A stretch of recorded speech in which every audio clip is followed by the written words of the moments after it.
పట్టుపంచ కట్టుకుని పరమేశ్వర సన్నిధానమునకు వెళ్లకుండా ఉండడం మంచిది. ఎందుకో తెలుసా? ప్రతి వస్తువుకి కూడా గుణదోషములుంటాయి. ఒక్క పట్టుపంచ నెయ్యాలంటే ఎన్ని లక్షల పట్టు పురుగులో చచ్చిపోతాయి.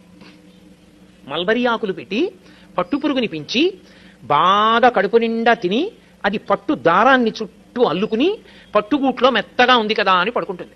ఇక అది పడుకుని నిద్రపోవడం మొదలెట్టిన తర్వాత ఇక అది బయటికి రాలేదు, ఇక పట్టుదారం మొదలదు. ఇప్పుడు ఆ పురుగును ఒక్కదాన్ని తీసి బయటపడాయాలంటే పట్టు కాయని కోసేయాలి. కోసేస్తే దారం ఇంతంత ముక్కలైపోతుంది. అందుకే పట్టు కాయలన్నీ ఏం చేస్తారంటే మరుగునీళ్లలో పడేస్తారు. మరుగునీటిలో పడిపోగానే ఆ పట్టు పురుగుకి తెలివి వస్తుంది. అది బయటికి వెళ్ళిపోవాలని దారాల మధ్యలోంచి పెడుతున్న మరుగునీటికి శరీరం ఉడికిపోతుంటే గిల గిల గిల గిల కొట్టుకుంటుంది. కొట్టుకుని బయటికి వెళ్లే మార్గం లేక తాను అల్లుకున్న గూట్లో తానే చచ్చిపోతుంది. చనిపోయిన తర్వాత పట్టుకాయని తీసుకొచ్చి కండికి పెట్టి తిప్పుతారు. తిప్పి దారాన్ని యువతలకి తీసేసి ఆ పట్టు కాయని దాంట్లో ఉన్నటువంటి పురుగు